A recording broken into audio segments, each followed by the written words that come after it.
What's good, Bulls fans and Horniacs, and welcome back to a special bonus edition of the Horns Over Hoops podcast. I'm joined with my co-host Scott Berman today, and we're really excited about this show. Today, we have a special guest joining us today. He's the host of the Bloody Horns podcast. You know him from Twitter from his incredible posts. You may also know him from him working out in various Bulls jerseys around that he sports around the gym. Please, everyone, help me welcome Justin from the Bloody Horns podcast. How's it going, guys? Thanks for having me on. Happy to be here. Happy to talk some Bulls basketball. Yeah, thanks for coming on. So, Justin, welcome to the show. We love having guests. Why don't you go ahead and introduce yourself to everyone? Give everyone a little bit about your background.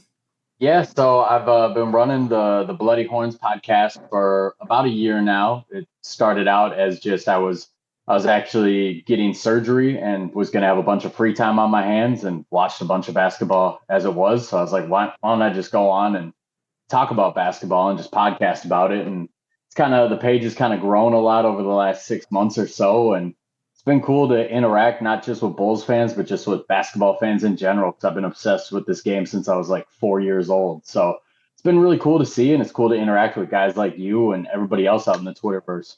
Yeah, respect. It's always fun. You know, it's not just a culture of watching the games. It's actually really cool how Bulls fans in general just connect and share their love with the game. So really happy to have you. And you're from, if you don't mind me, you're from Minnesota, right? Yep. Born and raised in Minnesota. So I got to ask, I'm going to ask this question. With Minnesota being such a good team right now, why the Bulls? I've been a Bulls fan since I was about 5 years old. Michael Jordan hooked me like he did a lot of other people. And I don't know, I was like, when he retired, I think I was 8 or 9 years old, and I didn't know any better. So I just kept following the Bulls. And then for most of my childhood, the Timberwolves have been dog shit. So it was never too hard of a choice to stay loyal to the Bulls or to switch sides to the Timberwolves. This is really the only year that it's ever seemed like a choice. But, I'm too invested in the Bulls to ever switch sides. I'm with them through thick and thin, unfortunately. Yeah. So you were there for like the 2003 season, winning the games in the teens. Yep. The Eddie Robinson years, the Jalen Rose years. Yeah, I do that Bulls legend of the day every day. And you'll see a bunch of random guys. I did Jalen Rose the other day. I gave him a shout out for 44. I think he had 44, 10, and 8 in a Bulls uniform one game. Eddie Curry's gotten a shout out. Andres Nocioni's going to get a shout out. He's one of my favorite Bulls of all time. So those 2000 era Bulls, like I can list all of them. I'm waiting for like a Dolly Bar Bogarich legend of the day. That would be a deep cut. It's the hard part is finding highlights of the guys. Like trying to find a highlight of him to share. It'd be really tough. Yeah, for sure. Yeah, well, we were scrolling across your page on Twitter, as you know, kind of like you. When you start a podcast, you try to connect with the fans, and the first thing that got us kind of drawn to your page was this man was doing dips in a Joakim Noah jersey with a full arm sleeve tattoo. I don't know if you've seen him, but he's got a full arm sleeve tattoo, just doing dips in a Joakim Noah jersey. And I'm like, this guy knows how to watch the Bulls. That's my favorite Chicago Bull of all time. Joakim Noah, #1 Chicago Bull of all time. Love that guy. Love him. Yeah, definitely shows the most character out of all the Bulls we've had. He's definitely the most character. He had the most heart for sure. You're joining us on the cusp of what I would just call an absolutely disappointing and disgusting Sacramento Kings game. My personal opinion, I feel like we turned it on a little too late. We came out a little flat-footed. But the real story came at the beginning of the game when it was reported that Zach LaVine had been sidelined for the rest of the season due to him electing to have a right foot surgery, taking him out 4 to 6 months, which will take him again right to the end of the season. So definitely shakes up our trade deadline expectations. So Justin, if you wouldn't mind going through what you feel are now, in lieu of yesterday, more realistic trade expectations to have with our major trade target being gone. If you get your hopes up too high, you're just bound for disappointment. And knowing this front office, the Zach LaVine move, common knowledge would say that this means DeMar DeRozan's going to get moved or Nikola Vucevic potentially is going to get moved. But knowing these guys is probably going to make them just sit on their hands and sit out a third straight trade deadline, unfortunately. So DeMar DeRozan, he's a pending free agent. It makes a lot of sense to trade him. But to me, the number one thing I would be targeting if I was the Bulls would be getting off that Nikola Vucevic contract. We just saw the Oklahoma City Thunder. They were, or not the Thunder, the Grizzlies. They were able to trade Steven Adams to Houston and get 3 second-round picks. Adams is out for the year. He's got a contract very similar to Vucevic next year, and we don't even know if he's going to be able to play next year. That knee procedure he had is pretty in depth, as we've seen with Lonzo. You never know how guys respond to that. So if they can get 3 seconds and move off the Adams money, there's no reason the Bulls can't find a suitor for Vooch and his money, because Vooch is actually healthy and he can play. He's not playing very good right now, but he can actually play. Yeah. You have to think that with their main contributor to the trade market that they had off the table, they got to be looking to move DeMar. Now, if I remember correctly, Philadelphia has expressed they're willing to give up a first rounder for DeMar DeRozan. Now, certainly with a pick like that, it has to shake the Bulls into thinking that, maybe we should just move on from him. What would you say about a potential DeMar DeRozan trade to Philly for a potential first rounder? If you can get a first rounder for DeMar DeRozan, you have to take that, in my opinion. I love DeMar DeRozan. I've said many times he's my favorite player in the league. He has been far before he joined the Bulls. I just have always loved his game. I'm going to be sad to see him go, but at the same time, what is he, 33, almost 34? Is he going to want to re-sign in the offseason and finish his career with the Chicago Bulls, coming nowhere close to a championship? Probably not. I assume he wants to go compete somewhere. And if you're the Bulls, does it make sense for you to re-sign him this offseason when he's almost 34 years old and he's making $28 million this year? He deserves a raise based on his play. He's outplayed his contract and the salary cap's jumping up, so he's going to get a raise. Doesn't make sense for the Bulls to pay that. So if you can get the Sixers to give you a first round pick and the salary fillers and get the cap space, and the Bulls need first round picks, they don't really have anything in that asset stash right now, I'd pull the trigger on that. I know a lot of people are worried about, would the Bulls still be competitive, but I kind of feel like when you look at the East, no matter what the Bulls do at trade deadline, they're going to be the 9 or the 10 seed anyway. So make a move, get a draft pick, and let DeMar go try to ring chase a little bit. Yeah, if we let DeMar go too, that gives the keys to Kobe finally, which for some reason their team just doesn't seem ready to do that. Philly's got to be desperate now, so they're going to give up something for someone. Yeah, Philly makes a lot of sense for DeMar. They make a lot of sense for Alex Caruso. Philly could really get aggressive. They have the Clippers. I think it's the unprotected 20. It's either 2027 or 2029. Either way, that's a valuable pick because Kawhi is going to be long gone by then. PG's probably long gone. Harden, he's long gone. So if you can try to maneuver and get that pick, that'd be something I would target. They're probably not giving that up for DeMar DeRozan, but if you're going to start looking around and shopping Alex Caruso, that pick might be one of the most valuable assets you can get back for him in the league too.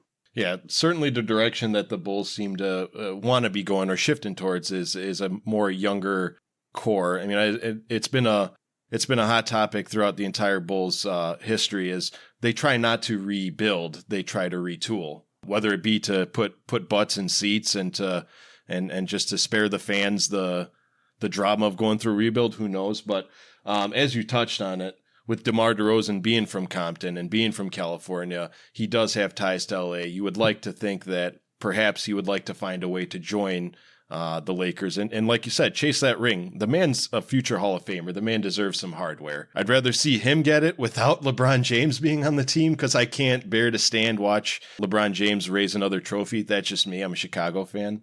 You got to take what you can get for DeMar. He's one of my favorite players, but like Scott said, the Bulls don't seem to be ready to give Kobe the keys. I mean, just alluding to the Sacramento game yesterday, how many plays down the stretch did you see DeMar just take the ball from 94 feet up, not a single pass, and force a shot? You know what I mean? So definitely we got to do our best to move on or take the best available trade.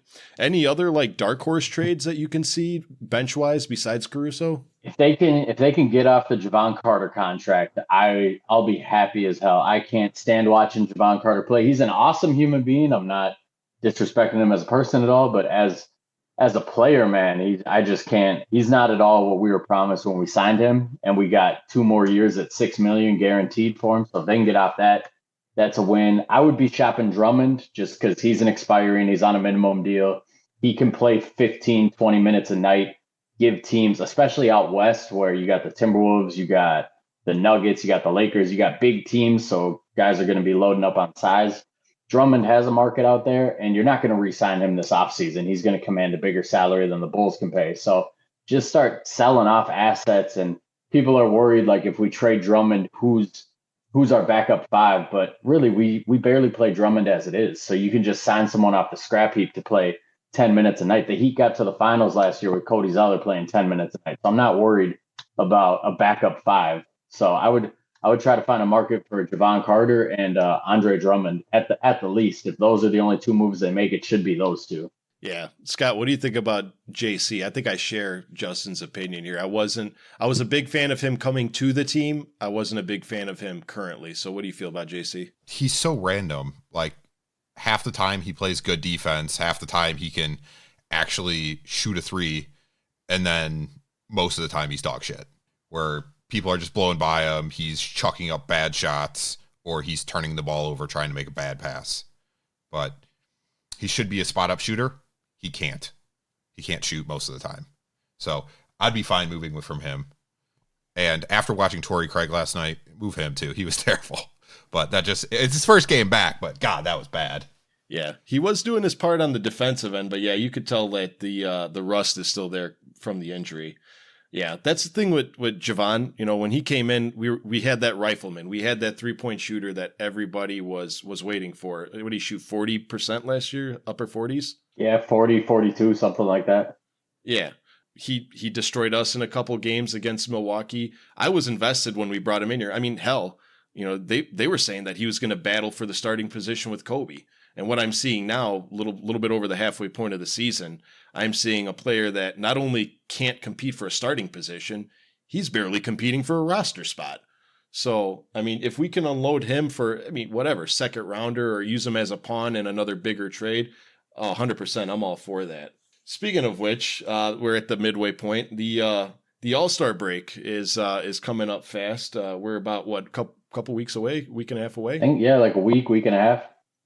As Kobe White proudly represents on his jersey, he wears the exact number of Bulls that are being represented in this year's NBA All-Star game at 0. Guys, did you feel like anybody could have made it but didn't, or did you feel like the fact that we have no All-Stars is properly representative? I thought it was pretty fitting. I thought DeRozan honestly just had a higher shot to make it than Kobe just because of his reputation, his stature in the league. And he could have got in at a forward spot where when you look at the East guards, like if you're trying to tell me Kobe should have made it over Maxey or Brunson or Mitchell or any of those guards, I'm just going to assume you don't watch basketball other than Chicago Bulls basketball because I love Kobe, but he's just not on that level yet. So people saying Kobe was a snub, I just want you to realistically tell me who he should have got picked over because I just don't see it. Oh, yeah, easily. I'm right there with you with that. I was just looking at the bench. It's like, no. He's not better than any of these. But yeah, DeRozan maybe as a forward, but I still don't think he's better than like Jaylen Brown or Banchero this year. So you could kind of make a judgment for him, but no, the team wasn't good enough for anybody to make it. So not really surprised. Yeah. I mean, the only thing I heard, I'm with you guys, is for as mediocre as a season as we're having, you know, Kobe excelling would have been one of the only players. But again, like we said, with as guard heavy as the East is, who do you take out and replace with Kobe and try to justify it? I mean, Jalen Brunson is coming in off the bench and he's having a spectacular season. You know what I mean? So there was whispers. Did you guys hear there was whispers of Kobe potentially being involved in the 3-point shootout? I don't know if you guys heard any of that. I would love it. I would love to see Kobe. I would love to see some Bulls representation in the 3-point shootout or the skills contest or the dunk contest, and just any Bulls representation at all would be nice. Because I think even in the Rising Stars game, I don't think they have anybody in that like that. No, they don't have any rookies or sophomores you'd even think to put in that. So it could be a Bulls free All-Star weekend, which is kind of sad. Yeah. I was watching the news the other day. I was watching WGN and they're like, this is the first year since 2020 that the Bulls don't have a single representation in there, which actually that date isn't that long ago. So it's kind of like, okay, that's not terrible. again, the rising stars. Dalen Terry barely plays. How do you put him in a rising stars challenge? The only case you could make is a Julian Phillips as a throw-in, but I'm sure there's a handful of rookies playing and contributing better than him that are better fitted for that position. The 3-point contest, yeah, Kobe's shooting the ball tremendously, but does he have the name and the what do you call it, the sway to get in one of those competitions? I don't think so. I mean, you could argue maybe the skills challenge because he has tightened his handles. He is very, very fast, but again, I just don't see him wanting to do that. I guess he's made it pretty clear that he's like a private person during the All-Star break. He likes his privacy. But yeah, so speaking of All-Star, what are you most excited about for All-Star Weekend this year? Without any Bulls representation, what do you usually look forward to? It's tough because the All-Star game itself, they keep trying to make it competitive. It's just never going to be competitive. I used to, like, growing up, the All-Star game was like a must-watch event, and I still watch it every year, but I don't know if I could say I enjoy watching it every year. It's one of those things where you're like, I just wasted 3 hours on this, and I don't really know why. So All-Star Saturday, if they can find a way to make the dunk contest cool again, that'd be cool. 3-point contest is fun. I would have more fun if they took the least efficient shooters and made them do the 3-point contest. Like, let's see Nikola Vucevic in the 3-point contest. Let's put some national spotlight on the fact that he can't shoot threes anymore. That would be way more entertaining. And the skills contest was cool back in the day when it was like Derrick Rose, Russell Westbrook, guard, but now it's just big men. So it's like, I don't know. I don't want to watch Jokic versus Cat in a skills contest. That's not as exciting to me. But yeah, I don't really know what I'm really looking forward to in All-Star. It's just it loses its luster the older you get, I think. Yeah, I'm with you. So my first experience with the All-Star game is when I worked with my dad. One of his coworkers brought me a VHS tape. He had a video of the 1988 slam dunk / 3-point competition. As you know, Michael Jordan took home the prize against Dominique that year, and Larry Bird beat Detlef Schrempf that year, I believe. And I just remember watching that over and over and over as again. I'm like, wow, this is incredible. And from that moment on, with all those legends, All-Star Weekend was something we look forward to. It was just fun to watch. And over the years, I just feel like they've watered it down. They've come up with some ideas that really weren't good. Let's just be honest. And I feel like All-Star Weekend is fading into the wind. But Scott, what do you think about All-Star Weekend? Oh, it's garbage. It's garbage now. I'm actually just looking at like the people that did the skills competition last year. Both of Giannis's brothers were in it, but no one tries anymore. I feel like people haven't tried in the All-Star contest or like the All-Star game since Kobe was there, because he was the only one actually pushing them to try.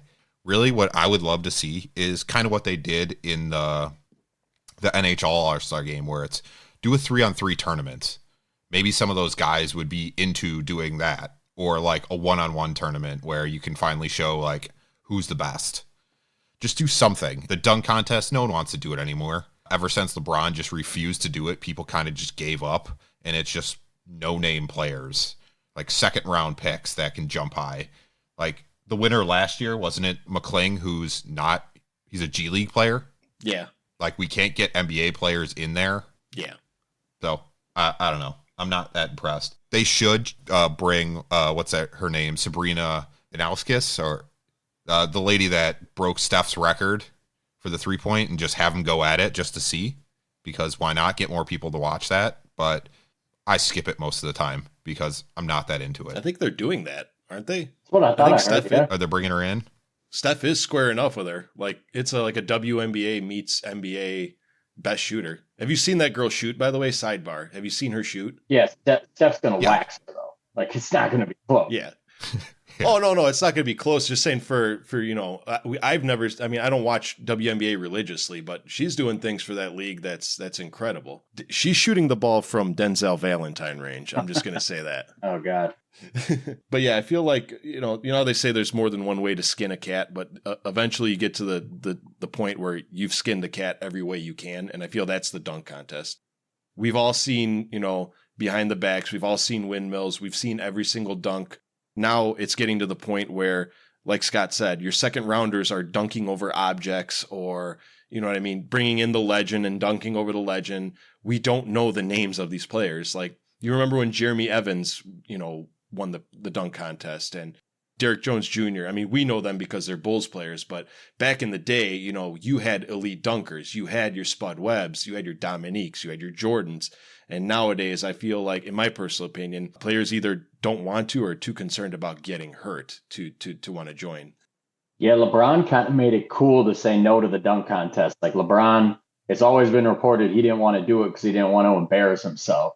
So if you're not going to get stars in it, it's just not going to be as fun to watch. Like if let me think of like who would be it. Like if Paulo Banchero did the dunk contest this year and did like or Anthony Edwards, he'd be a better example. He's a bigger name. If Ant did the dunk contest and let's say he did a dunk that was like a 7 out of 10, it would be way cooler than a second round pick we've never heard of doing a 10 out of 10 dunk just because it's Anthony Edwards and it's his presence. But these guys don't want to do it. And Anthony Edwards is like the most athletic guy in the NBA since Vince Carter, arguably. So he should be trying to do it. But LeBron kind of, that's one thing. I'm not a LeBron hater like most Bulls fans, but I will hate on LeBron for that. He made the dunk. He ruined the dunk contest by refusing to ever do it. He made people think they're too cool for it.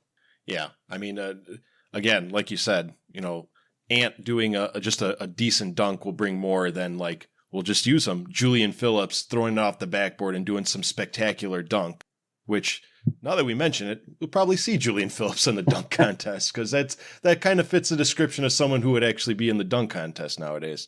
So would you say you always favored the dunk contest over the 3-point contest or vice versa? Definitely as a kid. Now that I'm older, I like the 3-point contest more, but as a kid, like I remember watching, I want to say it was 2002 or 2003, Jason Richardson versus Desmond Mason. They put on a show. Like obviously the classic Vince Carter, Tracy McGrady, Steve Francis dunk contest. Like that was like the must-see event. And then right around the time when Dwight Howard won, what did he win it? Like 3 years in a row or something, or he was in it 3 years in a row. That's when it started losing interest to me. And I started liking the 3-point contest a little bit more. Yeah. He won it right before Nate the Great won it, right? He would square off. It was like David Goliath, Nate Robinson versus 7-footer Dwight Howard. Yeah, I just remember Nate was allowed like something absurd, like 30 attempts on one of them or something. You're like, what are we doing here? What are we watching? Get it done the first attempt or don't do it at all. Yeah, because I think they had that rule you had to make the dunk. Whatever dunk you were doing, you had to either repeat it or make it. Then they instituted a time limit. But do you remember that being, because Jason Richardson was one of my favorite dunkers in a dunk contest. He was up there with my, Vince Carter and Mike with me. Do you remember that year where he had somebody from the stands throw the ball onto the court and he did a between the legs dunk? Yeah, that was insane. Yeah. He had some of the most creative dunks I've ever seen. He was a really, I don't want to say underrated, but underappreciated dunk champion. Yeah, he was a high flyer, and just as a player too. Like if you go back and look at his stats, he was like a 18 to 20 point a game guy for a pretty sustained stretch there. He was never elite or all-star level, but he's a good player that history just kind of, for whatever reason, just forgot about. But dunk-wise, dude was a monster. He had some of like the most flair you'd seen since Vince Carter when he threw it down. Hands down. All right, Scott, what do you think? What was your favorite event? I was big into the dunk contest. I started losing interest when my man DeMar DeRozan got robbed. I think 2 years in a row. He had some ridiculous dunks where he was like throwing it off the side of the backboard and going between the legs. But I don't know. I was into the skills competition with Derrick Rose was in it because, like you were saying, you had all the fast guards, it was people that actually cared and tried. But players go there either just for vacation or they just kind of are okay not even playing in the All-Star game. It doesn't matter anymore for anybody. So I'm over it. I'm ready for them to kind of even cancel it and just give them like, hey, you get an All-Star, but you don't actually play in a game. It's like the Pro Bowl. No one cares about the Pro Bowl. No. Same thing. The Pro Bowl is just the gap in time between the Super Bowl and the end. You know what I mean? The last playoff game, the Super Bowl. Yeah, I agree. They've tried to save it a bunch. Like I'll tell you one rule right now, and you guys can tell me what you think about it. The one rule that almost made me stop watching the All-Star game as a whole is when they did the the captains. Like, it's no longer East-West. It's they put everybody in a pool and they pick 2 team captains. It's usually LeBron and Giannis, or LeBron is always in it, and it's like became like a draft. He picks him, he picks them, he picks them, and I felt like that kind of ruined the All-Star game. What do you guys think, Justin? It did kind of ruin the All-Star game, but it also gave us a lot of entertainment. Like, do you remember the draft where it was right after James Harden got traded from the Nets, and it was LeBron and KD trying to draft, and LeBron just kept making James Harden jokes, and KD was visibly getting annoyed with it, but wasn't saying anything. Like, it gave us some good content moments. It let us know everybody in the league hates Rudy Gobert. So from that standpoint, we got some good run out of it. Yeah. Yeah, it had its charms. I mean, everyone, trial error, trial and error. It worked, but did you like the point ceiling? Because I heard they're getting away from that, where you had to score, what was it, 156? How many points were you supposed to score? It was something tied to Kobe, wasn't it? So you had to like, they broke it down by quarter, and then by the fourth quarter, it was 24 or something, or the first person who had a 24-point lead or something. It was something with Kobe. I can't quite remember. Did you want to see it stay how it is, where it's like 4 12-minute quarters, like a normal game, or are you pretty happy with how it is? I would just make it like do college basketball rules, like 2 halves. We don't need 4 quarters. We don't need 48 minutes. Make it like 2 20-minute halves. And you could even, if you want to get really creative with it, put a minute restriction on every player. So-and-so can only play 15 minutes or whatever. And then you get to see everybody going, because right now they kind of jog around for 3 quarters, and then the best 5 from each team plays semi-hard for the last 4 minutes or so. So if they want to mix it up, that'd be one way maybe you could do it, is make it so you're only allowed to play 15, maybe 20 minutes of the game. So if you want to save it all for the fourth quarter, you better, or your minutes out there, you should at least be showing out, trying to do something in those minutes. I really like that idea, the two 20-minute halves, kind of college style. I really like that idea. Scott, what about you? What would you change about it? No, I like that idea of putting a minute limit on it, kind of like the MLB All-Star game is pull them out of the game. You get 2 innings, you're out. You get 1 at bat, you're out type thing. That kind of brings strategy into it. Unfortunately, if that happened this year, the East has Doc Rivers coaching, so I don't know how that would work. Yeah. I mean, have you guys, Scott, I know you're a baseball fan. Justin, I don't know. Do you remember when the All-Star game in baseball, I don't know if it is anymore. I don't really follow baseball too much anymore, but you remember when the winner of the All-Star game, the AL and the NL, whoever won had home field advantage for the World Series? Yeah, they've talked about doing that, haven't they? That's still. Yeah. What are your thoughts on the NBA potentially doing something like that? And it's just a thought I have is all. I still don't think the players would care, honestly. Like, LeBron's a 10 seed right now. Like, he's not going to care if he gets home field advantage if he gets to the finals. He's not getting to the finals. So I don't think it would really sway them that much. It'd just be something else for LeBron to hop on Twitter and complain about. I agree. Scott, what do you think? No, I agree. It's kind of just some players will care, like the top seeds, maybe like Shea or someone like that will care, but some of the players that they know their teams aren't going to make it past the first round, they're just going to be out there just screwing around, just having a good time because they know this game doesn't mean anything. No, yeah, I agree 100%. Believe it or not, my favorite event during the All-Star weekend is the celebrity game. That's the only time you really see the big name people trying. I'm with you guys. I'm kind of done with the other two. The skills challenge, it's not really skills when you have like 2 big men that look like a giraffe on roller skates trying to compete. The dunk contest, it's you can't do it anymore. I mean, there's nothing else that you can bring to the dunk contest that's going to save it. The 3-point competition, I think they had it perfect and then they tried to do too much with it. And now it's just becoming too out of hand. I liked it better when it was just the 5 racks, 4 shots, 1 money ball, best of 30. And that was that. Not like you get 1 whole rack of money balls or, there's a 4-point, none of that garbage. I like the pure 3-point. That's who you knew who your 3-point shooters was. But yeah, I don't know. You guys still looking forward to it? Are you going to watch it this year? Probably not. No, I feel like I can I can sell my fiance on letting me watch most Bulls games. I don't know if I can sell her on watching an All-Star game. I think I sold her on watching it last year, and she was not very happy about that. So I might be sitting this one out this year. Shout out to all the significant others that put up with their men or their women watching the game, because that's 3 hours of time they'll never get back. So shout out to them. You're the real MVP. Scott, are you going to be watching? Absolutely not. I couldn't tell you the last time I watched an All-Star game. But speaking of shouting out to like significant others watching the game, I had a couple friends come over yesterday that they don't really watch NBA. They're more into college basketball. We turned the Bulls game on, and we watched till halftime, and they're like, how do you stand to watch this every game? This is so bad. Bulls fans are like close to being masochists because we just love the pain. Okay, I didn't want to touch on it, but I did. It's incredible how we took almost a 30-point deficit and brought it back to within 3.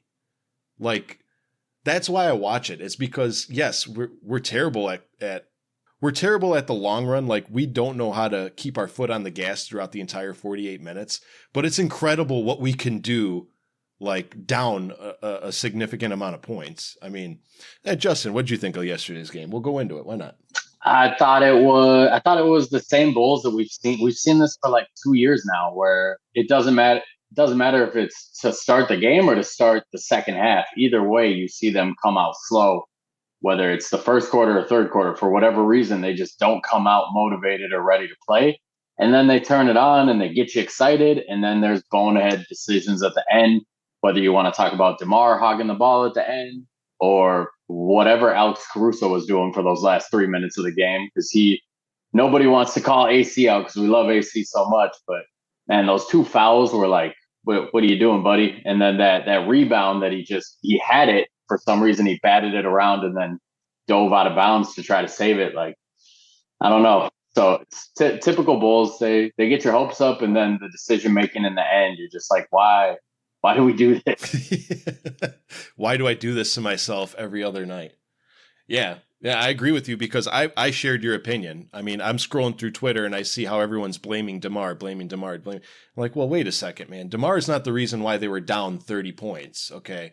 You know, Caruso committed 2 very crucial fouls, and not a lot of people harp on him because he is not just ours, but arguably the league's best defender. But, I mean, one of those fouls, he straight up slapped Malik Monk in the face. I mean, and for the record, this new game, or this ongoing game that the Bulls have been doing, where instead of squeezing the rebound, we play this little game of volleyball where we just slap it back and forth. Just go up and grab the ball. I mean, seriously. Get the board and take it down the court. Bulls are doing this thing of slapping it. We slap it right back to the opposition, and they get their second chance points. So just go up strong, grab the ball, and secure the rebound. But I'm glad to see that there's people that watch the game realistically instead of just blaming one person. I'm very glad to see that. Who do we got next? Timberwolves? Timberwolves on Tuesday, yep. Oh yeah, a little. That's your that hits a little close to home there. Yeah, it's an interesting matchup. The Timberwolves are big, so if Billy wants to get crazy, he should honestly just start the Twin Towers, just start Vooch and Drummond, because the Timberwolves are coming at you with Gobert and Cat. So if you go out there with DeMar DeRozan at the 4 or Alex Caruso at the 4 against Cat, like what are you doing? That you can't do that. Yeah. What do you think of that lineup, real quick? The Vooch and Drummond starting. I'm a big fan of it. Not a lot of people like it, but what do you think? I was a hater of it when people were throwing, like, Stacey King early in the season was like promoting that they should do it, and I was like, is Stacey drunk? What is he talking about? You can't do that in today's NBA. But the limited minutes we've seen it this year, it's worked, so I can't hate on it, and it's working for the Timberwolves. Vucevic isn't anywhere near the shooter or creator or anything that Karl Anthony Towns is, so we can't hope to replicate that. But against certain teams, like the Timberwolves are kind of the prime team to roll that lineup out there. Just question, the Timberwolves obviously have Naz Reid, who lets them get those 2 rests. We don't have that guy, so you're gonna run into fatigue problems if you do it. But at this point, man, why not? Why not just throw it out there and see what happens? Yeah, honestly, I agree 100%. I think the only determining factor that makes me not like the lineup so much is the fact that once those 2 are out on the floor, who's coming in to give them a break? Our next center is basically the size of a shooting guard. You know, a 6'5" is our next center. I mean, they have been experimenting with Phillips, who's a little bit taller, but doesn't play the center role. You know, he's more that stretch four role. Athletic person, but definitely does not have any skills or capability of guarding, you know, the elite big men of the league. You know, I agree. Scott, what do you think of the big star? I like it, but I think it's just Drummond isn't conditioned enough to play that many minutes. He's used to playing 10 minutes a game. So when you see him out there for the whole game, you could see him get fatigued pretty quickly. You can't have a small player against Cat. He's going to destroy you. So we'll see what happens. I just don't think it's going to be a good game for us, especially because we can't guard the three, and they're pretty good shooting three. Final predictions, Justin. What are you calling? Here's the FanDuel expert analysis. What's the final score and who wins? I'm gonna say the Timberwolves win. That seems like a pretty safe bet.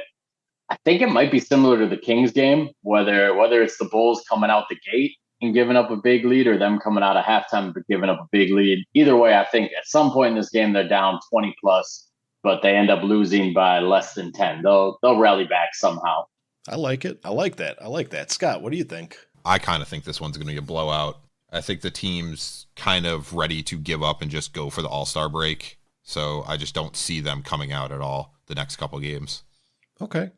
I'm going to split the decisions between you, and I'm going to say that the Bulls play very, very hard.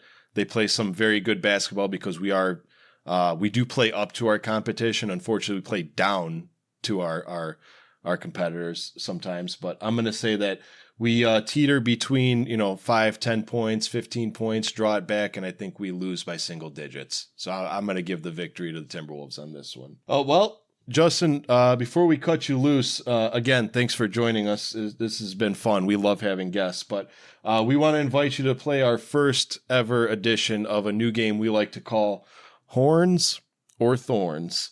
I'm going to give you a scenario. If you like that, you just say horns. If you don't like it, you just throw down thorns. Okay. We're going to give you about 7 scenarios. You tell me what you think about it. All right, let's do it. All right. Number 1, LeBron James is better than Michael Jordan. Horns or thorns? Thorns. Zach LaVine elected to go through with his surgery in an event to not be traded to the worst team in the league, that is the Detroit Pistons. Thorns. Zach LaVine remains a Chicago Bull throughout the remainder of his contract. Thorns. John Lucas III was better than Nate Robinson. Horns or thorns? Thorns. Lonzo Ball is a top 5 point guard in this league. Thorns. Love Lonzo, but thorns. Kobe White makes his All-Star debut as either a reserve or a starter next year. I'll take horns on that. All right, and last but not least, Horniacs was the coolest nickname for the fans of the Horns of the Hoops podcast. I feel like I voted for a different one. Like, I remember you guys had 4 options. I feel like I voted for a different one. I believe I said Horniac sounded like something Stacey King would say in a game that would have Adam Amin in tears. That was you. I remember that. Yes, I do remember somebody saying that was you. Okay, so we're gonna go with thorns on that one. Yeah, screw it. I'll go horns. Let's get it out there. Let's put it in the universe. See if we can get Stacey to say it on a telecast. Oh, that would make our day. Yeah. Bulls fans, help us out. Get Stacey King to say Horniacs. All right. Well, that takes us to the end of our bonus episode. Justin, seriously, thank you for joining us. Again, like I said, we love having guests, and you're a tremendous presence on our Twitter feed, and you shed very good, down to earth Bulls knowledge, and we love what you do. We're going to continue to give you support and love. So go ahead and tell our listeners how they can reach you and anything else. The floor is yours. Go ahead. Yeah, I appreciate you guys having me on. I love all the content that's coming out of Bulls Nation.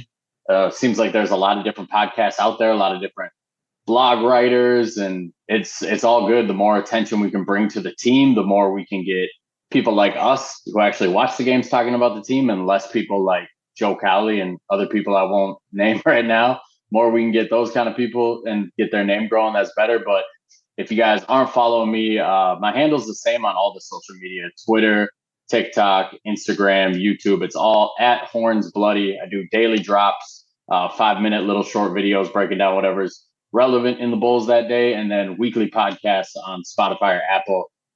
That one's under the Bloody Horns podcast. Yeah, and if you haven't checked it out, he does a really good breakdown where he takes every single Bulls player on our roster and he grades them according to trade value, and I think he hit each and every one of those players right on the head with how they're valued. So go ahead and check that out. It's got a lot of great information in that one. Scott, you got anything before we got cut loose? No, thanks for joining us. It's always great to collaborate with some of the other podcasts. But like you said, I'm definitely enjoying listening to other people's opinions other than like the experts, and they can only really say certain things because they're tied to the organization. So kind of getting that unfiltered view is a lot better. I feel like is a lot better. Yeah, for sure.